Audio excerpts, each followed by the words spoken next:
Anger should be a valued gem in your life, that you are only angry in rare moments.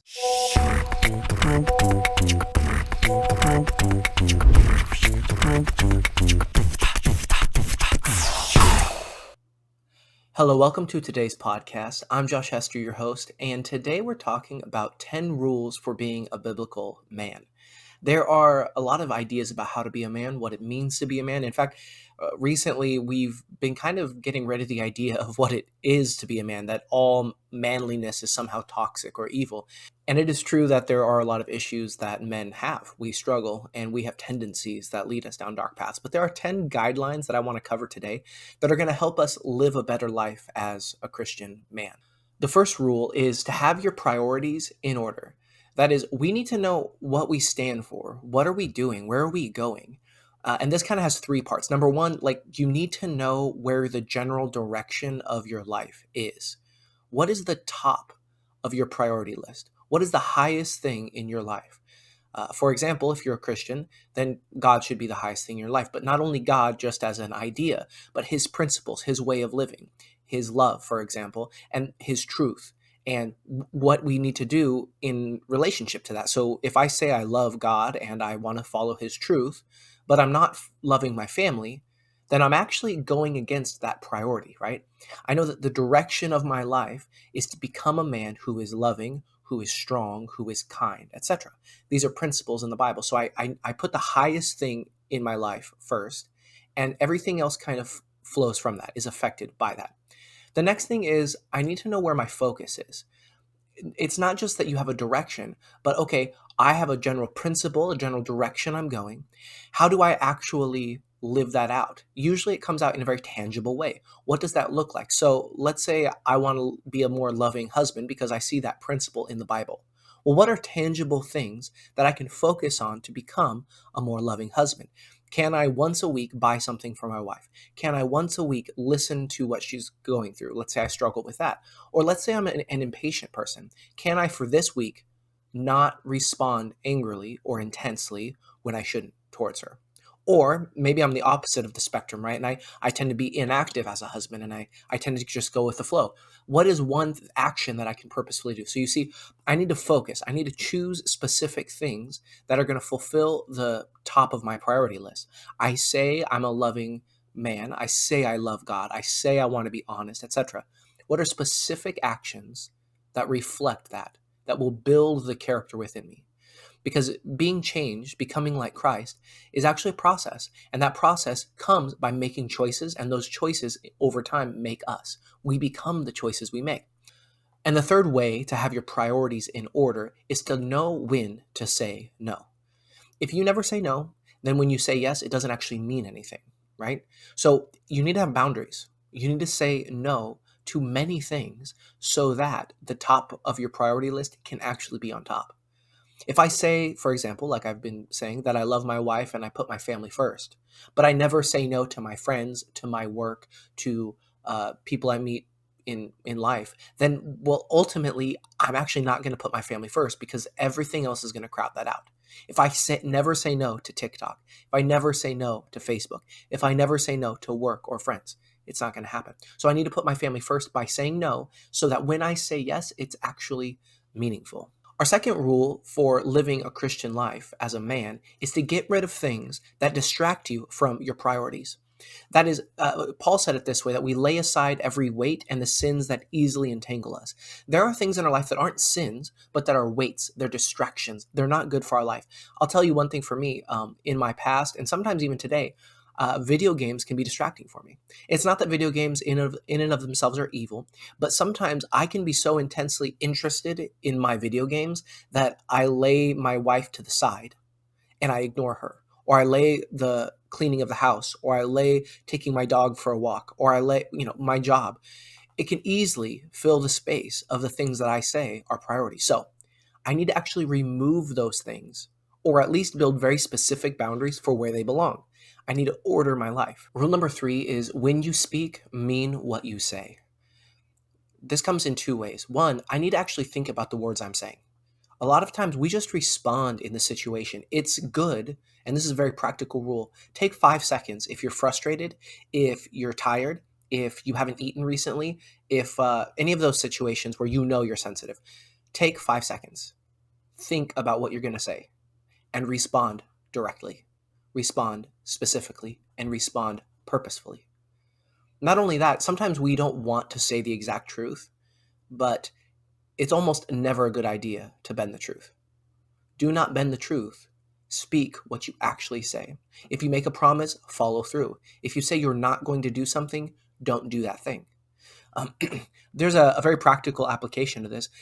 In psychology, they found that with raising children, one of the main reasons that children become super disrespectful to the parents is when the parent is the type that will say, if you do such and such a thing, I'm going to give you a consequence. But then when the kid does such and such a thing, the parent doesn't give the consequence. So then the kid has learned that they don't actually have to listen to what their parent says. They don't need to respect them. They don't need to honor them. They don't need to trust them. And the boundaries don't actually mean anything. And so now that kid will just push any boundary. And basically, it comes down to the fact that the parent says one thing and does another thing. And it might be out of fear. It might be because when they said what the punishment was going to be, it was actually too harsh. And so they don't plan on doing it. Don't do that. So think about your words, not only with your kids, but with your friends, with your spouse, with your life, with your work. If you tell your boss you're going to be somewhere and do something, do it. If your boss asks you to do something and you can't do that thing, you need to speak honestly. Think about your words. When you speak, mean what you say. Rule number 4 is give yourself time to think and to rest and to process your life. In our modern world, men today are pushed to the brink of exhaustion. We constantly have to work. We constantly are expected to provide, to produce, to get stuff done. And that's good. It's good in the sense that we should produce. It's meaningful. It gives purpose to your life. But you have to actually stop and think about what's going on in your life. How do you feel about the processes that are going on? How do you feel about your work? Thinking about these things is a good thing because it helps you become a whole version of yourself. If you're just working and working and you never think through anything, then you're not actually mentally becoming the person that you are outwardly acting as. You're not maturing. A lot of maturity in life comes through introspection, through processing the events that have recently happened in your life. And this need to stop and rest isn't just the need for mental thinking, but it's also physical. I mean, your body needs to be healthy. So don't burn yourself out in your 30s or 40s when you have to live to 70. You have a long life ahead of you. Even if you're 60, you have a long life ahead of you. There are many years. And so think about the way you're spending your time. Take time to not only stop, but to think through why, how, what you plan on doing with your life. This will help you avoid many pitfalls. It will also help you find meaning and remembering in the things that have already happened in your life. Number 5 is to value others above yourself. You see, a strong person is a person who can carry the weight of those around them. Now, that doesn't mean that you enable others or that you don't cause them to be responsible, strong people as well. What I'm saying is, count others, the Bible says, consider others more important than yourself. There are a lot of men today who walk around thinking only of themselves. Every moment, they wake up thinking of themselves. They're at work thinking of themselves. And they constantly are hurting themselves and hurting others around them because they're not considering those around them. You see, we in the Bible, it calls us the body of Christ. But you don't have to use that terminology. It is clear. Humans are a species that are supposed to be in community. We are like a herd animal, right? We don't just exist in and of ourselves. So it is foolish to just spend all your time thinking only of yourself. And that's just from a practical standpoint. From a moral, Christian, spiritual standpoint, the Bible makes it clear there is more meaning in life when you're thinking of others than when you're just thinking of yourself. And by the way, thinking of yourself ends up in a dead end. It's purposeless, it's empty, and you could get all the riches and women and whatever in the world, but you're going to end up being empty because you haven't connected to other people. The only way you connect to other people really is when you think about them. So take time thinking of others. Put others above yourself. You consider yourself such a strong and impressive man. Good. Be that man. Carry, support, and help others around you. Number 6, realize that controlling yourself is more impressive than controlling others. There are a lot of men who, when they're in a tough situation, puff their chest, flex their muscles, and just want to show others how impressive they are, that they can overcome them with anger, with strength, with their martial arts or their fighting skills. And they think that that's impressive. Now, I'm not going to lie, it is impressive. It's a lot more impressive to be the guy who doesn't go into the fight, right? Who has self-control, who doesn't need to throw fists just because they disagree. Don't be the man who flies off the handle every single time there's an issue. That is not manly. It is not impressive. It is not attractive. You want to be an impressive, attractive man? Have self-control. This goes back similar to when you know when to say no, right? Know when to say yes. If you are constantly getting angry, then really your anger doesn't mean anything. Anger should be a valued gem in your life, that you are only angry in rare moments, so that when you're angry, you're sending a very specific message. And that anger should not be controlling you. You should use that anger as energy to direct it towards what is actually causing a problem and doing it in a purposeful way. It is more, once again, it is more powerful to control yourself than to try to control others around you. And by the way, if you control yourself, then you're going to be able to help others and guide others in the direction they should go a lot more effectively. Rule number 7, you need to learn to control your short-term appetites for long-term goals. Let's take an example. Don't eat pie every night for dinner so that in the long term you can be physically healthy, right? Don't sleep with that random woman so that you can have a happy family. This is a theme throughout all of life. You need to plant good seeds so that at the end of the season, good fruit grows. And it doesn't feel good. It's not easy. It would be a lot easier to go the quick, satisfying way in the short term, right? That pie is going to taste good. But in the long term, it's not worth it. Learn to control your short-term appetites so that you can reach your long-term goals. This is a manly quality. Self-control, thinking about the future. It's a very human thing to sacrifice today's pleasures so that tomorrow you can have better goals and better achievements. Number 8, become a source of value rather than just a taker. A lot of times men just take from their wives, from their neighbors, from their society. A lot of the time, we don't realize that we're doing it. And it's a very balanced thing. You see, you need to receive food and clothing and water and all of these things in order to become a strong person. But you receive so that you can invest it in yourself in a way that it multiplies. So you receive good things so that you can become a strong, wise person. So become a source of value. That's the shortest way to say it. Become a source of value, a source of wisdom, a source of strength, a source of compassion. These things happen because you invest in yourself in a way that isn't just for short-term goals, like we said in the previous rule. It's for long-term goals. And these long-term goals make you become the type of person that someone can count on. So become the type of person that is a source of wisdom and strength and goodness. A good way to do this is to make sure that you have a good support system around you so that you become a healthy person. I grew up in a less than ideal situation as a kid.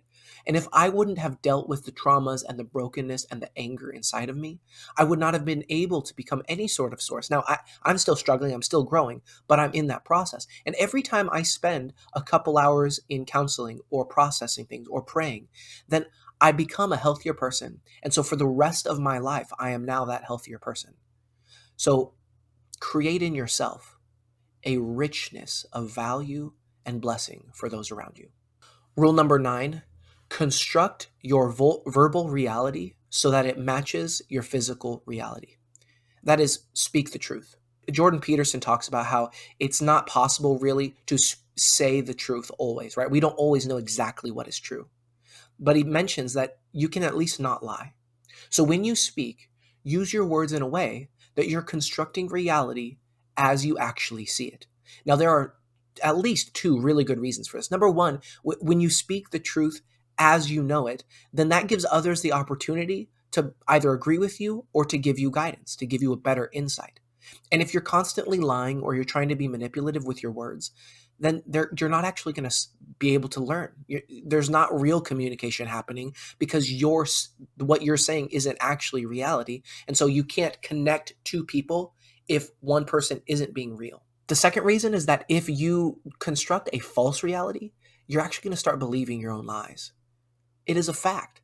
When you speak things, you start believing them. Not the first time, but you can actually construct a reality where 10 years down the road, you think that what happened was your lie. And you don't want to be living in that world.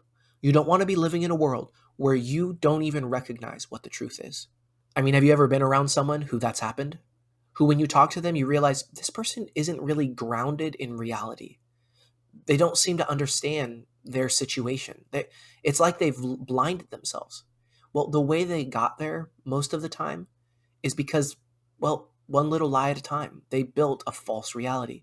And these lies come out of insecurity, out of fear, out of doubt, out of someone else lying to you. These lies are understandable. But if you do it long enough, you'll become a slave to your own lies. And it's not worth it. Rule number 10 is to appreciate what you have and what others have given. It's very simple. We see things that we like, that make us happy, but we don't communicate how happy we are. We don't remind ourselves of our blessings. We miss it. And this comes with our family, with our kids. We don't even tell them how great they are.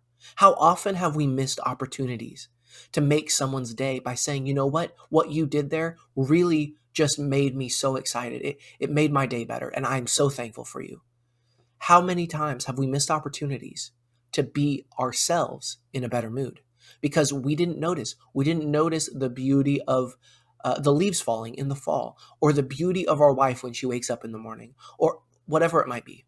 We don't take the time to notice it. And so it's like it didn't even happen because we live in this subjective reality, right? There is the reality outside of us, but we experience it subjectively. So it's important to purposefully appreciate what you have so that you notice it.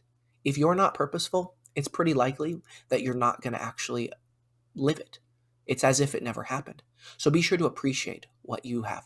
So those are the 10 rules. If you feel like maybe there's a better rule that I missed, be sure to comment it below and we can talk about it in a later episode. Also, be sure to share this with your friends and family. I think there's a lot of men who need these rules. They've been a blessing to me. They've helped me become a better version of myself, and I hope it will do the same thing for you. God bless you.